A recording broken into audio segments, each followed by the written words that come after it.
کۆمیتەیە لێکۆلینە ناودەوڵەتیە سەربەخوا راپۆرتەکەدا ڕۆناهیە دەخێسەر تاوانێن کوپەیەدا لە ڕۆژهەبای کوردستانی ئەنجام دانە و یەک جوان تاوانێن هۆڤانە تەرۆرکردنە ئەمین عیسە العەلی بوو.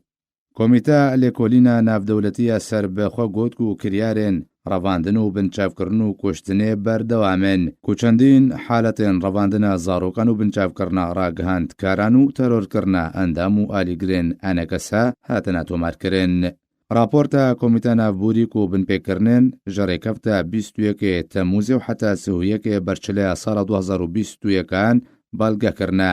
گوت و پێدا ئەمین عیسە العەلی وەکە دیدەڤان بە خوێندی کرد و پشتی دەرباسبوونە بەهتر ژێمە هەکێ تەڕمیوی ڕادەستی کەسوکاری نووی هاتەکردن و گوتنکو بە جەڵتەی ژیانە خۆش دەستدایە و پشتی و ماڵباتە ئەمین عیسە جارەکەدن تەڕم پشکنینە پزیشکی ژێرەچێکردن دەرکەت کوتبن ئەشکەنجەیەدا هاتیە کوشتن.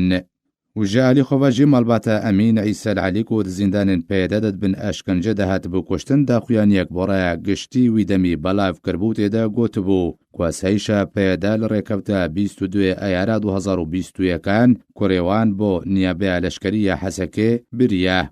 هەروەها ماڵباتە ئەمین عیسە العەلی گوتبوو و پێدا ژمارە گوتیەک و کوڕێوان وەکە دیدەڤان لەسەر دۆسەیە ژمارەیەک مۆزەفێن گەندەل ڕێبەبەریە پێدە دەهاتیە داخوازکردن وێ دەدەمەکە نێزیک دەژی سەر بەست وەرێ بەردان. هەروەها ماڵباتە ئەمین عیسە دەداخوێنیا خۆدا گوتبوو و هەوڵێن گەلەکش بۆی دیارکردنا چارەنویسە ئەمین عیسە هاتنەدان و تەوی سۆزێن سەر بەست بەردانێژە لێ پێدەڤە لێتەڤایە هەوڵان بێ سوود و بێ ئەنجام بۆن.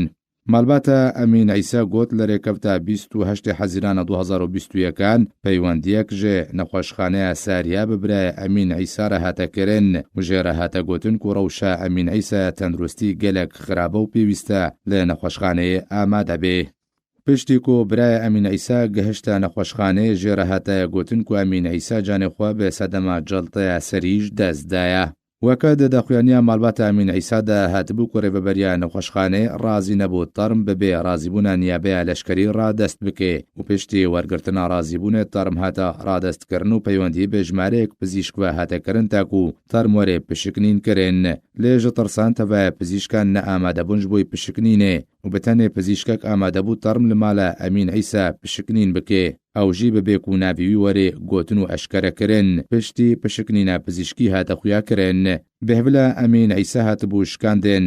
خوێن بەربوون ئانگۆ نەزیف دەسەریدا دروست بوو جهێ لێدانێ لەسەر کابۆکان دیار بوو بە ئامێرێکی توند و ئاسن لە پشتە سەری هاتبوودان ji pişta serî heta ku dawiya Amûd Feqarî bi zeytê hatibû şewtandin cihê lêdanê li ser besala sîsaiya diyar bû cihê Musê li ser aliyê çepê rû diyar bû dest û binçeng bi ava germ şewtî bûn çermê zik hatibû kolandin. Herçenda piştî wergirtina term di 24 demjimêran de peyda vîdyoyek belav kir û têde eşkencedana Emîn Îsa perdepêş kir lê eşkencedan bi wê new vîdyo hatibû belgekirin. Dê berdewamiya tawanên kuştin û terorkirinê piştî tawana şehîdkirina Emîn Îsa bin eşkenceyê de zindanên Qesedê de mîlîsên PYD ciwanekî Kurd li bajarê Kobanê Rojavayê Kurdistanê revandin û bi şêweyekî hovane eşkence kir.